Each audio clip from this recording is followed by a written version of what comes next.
right, certainly I feel and I think you can hear the sound of this lovely city. It's Kampala. And I'm down here on one of the streets that make up Kampala, the central business district.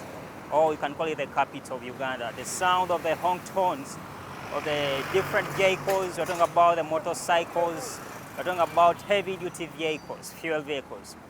Now, when you look at this is the mix of the transport sector in Uganda. And then when you look at the general trend that we are taking, we are looking at a reliance on fuel-powered automobiles. From motorcycles to, those are the two-wheelers, to the privately owned vehicles, to the taxi industry, and then to the heavy-duty industry.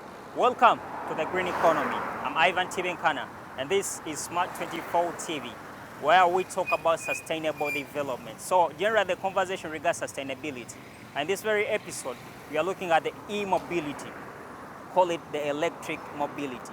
It's a shift from the conventional fuel-powered industry, transport industry, to electric reliant automobiles. From the two-wheelers to the four-wheelers, among others. So the question is, can the private sector that largely dominates the transport industry transition from what we've known it for, utilizing fuel? We are talking about major oil marketing companies in Uganda that trade and basically transact business relying on fuel. Oil imported from the likes of Saudi Aramco to the likes of Luke Oil, among others. Bahrain, Saudi Arabia, can mention them all. So the question is, are we ready for the transition or not? Now, when you look at the biggest players in the industry, from the likes of Total that are into even the oil production, we are looking at the 2025 Fast Oil. They ventured into the e-mobility cycle, and then they are at the inception stage. So we are looking at infrastructure. Some of the players regard it as the bare minimum for the e-mobility. How about the policies? And then the private sectors, are they in position to procure some of the most reliant factors? Those are the automobile. When you look at the backyard of Nambole, a couple of buses are seated down there. Now, those are the buses that are meant to provide the mass transport. We're looking at particulate matter, we're talking about emissions, tailpipe emissions. So when you combine all those factors, we're looking at mass transport as one of the avenues to limit transport pollution as compared to other factors that are so critical towards air and then land pollution. So can we get into that? First, let's take at the start of the show.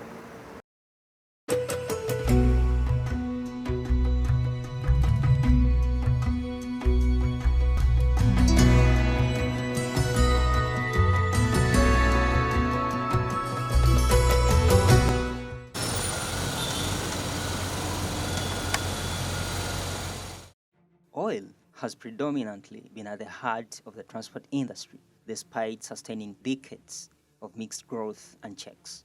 The port, trade, and generally global economic growth, emerging nature-based solutions are on course, developed to fix climate change, and thus electricity and ultimately electric mobility. Let's start from a lighter note. In the capital, Kampala, the disjointed transport network has given life to the border industry as the option for first and last mile among commuters. While the two-stroke engine automobile has been criticized first for its pollution load and then the choking traffic to the dealership, there are good signs of business growth. Depending on my experience, I've been in this market, this is my 10th year, but I'm telling you, the market grows day by day, year by year. When I joined way back, tubadde tukyakozesa nnyo entambula ey'abasaabaze naye nga erimu mu capacity entono, naye bwe tuba nga tugenda okufaanana ebibuga ebirala tulina okugenda mu mass transport, mass public transport, omwo mwe muli buses ne train.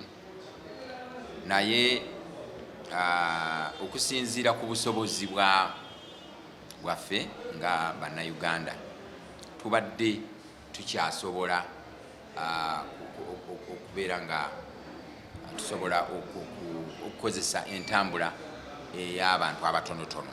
Government's involvement in transport has simply been regulated. In this industry, as we are still also We are still on prototype.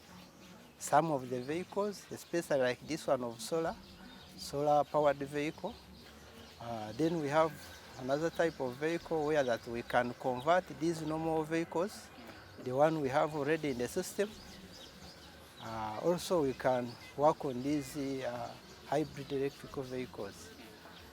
All those vehicles, as I'm saying, they are using batteries. Is a quoted risk factor to unleash an efficient clean transport industry, the infrastructure. Kubanga olwaleero bw'otunuulira baasi y'amasannyalaze emu ekostinga ssente ezitakka wansi wa kawumbi emu, naye olw'okuba nti eba tekozesa mafuta ate ne mu kukola ssente eba ekola ki?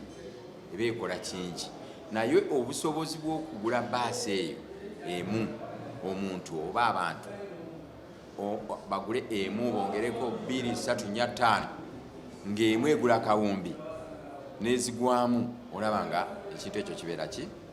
Kibeera kinene era nga waliwo gaapu nnene wakati w'abantu ba bulijjo ne gavumenti kyekoze eki? Kyetunuulidde. With the train from Kampala, from Entebbe to Kampala, if you are carrying about the same population or the same number of people, with the train you will not be able to emit the same amount of fossil fuels that you are using to emit. So the transport sector is very high. And on assumption again that of the same population that we've already mentioned, you have the numbers of vehicles on the road. So what if you bring them out on a day? Where are you going to drive them from? Don't you see that you still have a planned infrastructure and a planned proper transport system? So, how are local players in both the manufacturing space and the energy sector responding to the risk factor infrastructure, which to some is regarded as the bare minimum for the success of the industry? A recent EV hackathon by Total Energies crowdsourced innovative solutions that would inform establishment of charging points for electric vehicles. So you can imagine the guy is a data scientist specializing in one area and how he wants to apply it in the other. And that's what we want to promote. Innovation is all about lateral thinking, bringing what we know into solving a new problem. So I'm convinced that this is a broad sense that tech and innovation is there. And, mostly the people who came in, were data scientists and developers, but they were interested in understanding what does it mean for clean tech, what does it mean to have a clean air, what does it mean to solve the transport problem. They embedded the business principles, the constraints, the societal constraints there. So they demonstrated both the aspects very, very well in a very short time. So I'm convinced that the kind of people we see, they can solve this problem and many of the problem, they easily if they are given the right opportunities. Because that was the major focus of this assessment, was what would be the best place to set up an EV charging station, right? So we wanted to look into the factors that influence the use of an EV station. And so we had to look at the data sets that are available, because as you know, first of all, collecting data is tough and it's very expensive. So we needed to use what you would call a proxy sort of data sets. So data sets that represent what we are trying to model. For example, if you look at things like the road network, you look at things like electricity line, you look at things like formal houses, you look at things like informal houses, slums. So these are things like we want to locate a particular EV station. It needs to be near road, first of all. It needs to be in an area that has relatively good traffic, like where there are vehicles moving. It needs to be in a location where someone can actually park their car there for a while, because when you're charging like EV, you wouldn't charge like within 30 minutes or within like, not like 15 minutes, like how you go to fuel. So your car actually has to stay there for a moment. So we looked at things like, is it next to like a supermarket? Is it next to a mall? Could we locate it possibly close to areas which are like parking lots, so that the person who is going to park their car there actually can be parking it there, because they're actually going to spend time in a certain place. For example, if you place it next to a mall, someone can have their car charging while they conduct their other activities at the mall or at the hospital or at a school. So we thought that would be something that would be very important. And then also, if it's like close enough to a road, close enough to a town, like someone who is moving about can still be able to access it quickly. Away from the demand for infrastructure, just last year, among all transport subsectors, CO2 emissions from road transport unsurprisingly surpassed marine, aviation, pipeline, and rail. 5.87 gigatons of CO2 as compared to 0.89 gigatons of carbon dioxide from shipping, 0.78 from aviation, 0.32 from pipeline transport, and just 0.09 gigatons from rail transport. With unquestionable importance and reliance on road, the E-shift, among other factors, points to the essence of investment in innovation to pursue long-term low carbon emissions. People who are digitally capable, and there are a lot of freelancers. That means, there are a lot of opportunities for people to work in different problems. And then we thought, how can we engage them effectively as a company, as someone, Total Energies, who are very committed to developing Uganda and the ecosystem around it. So how do we target these digital skills? So that's how this revolution hackathon idea came about. And you mentioned that we were in oil and gas. We were in oil and gas. We are a multi-energy company now. We are into renewables, and we are into even e-mobility. In fact, we have more than 1,000 charge points in Europe. So it's happening all over the world for us, different places in different markets. So we chose a topic which is pertinent because air pollution, if you look at the power generation in Kampala, Uganda is quite clean, but air pollution, say in a city like Kampala, is high. How can we engage the youths to solve this problem in a different way? So typically use data science and digital to solve something which is very pertinent to the city we are in. All right, the green economy continues, but first we're heading into the break. When we come back, we shall be having a lot more from the private sector players. We're talking about the likes of Zembo, the likes of Gogo. We talk about Total Steel, UTOF is right there. Those are the guys that have dominated the transport industry for some time.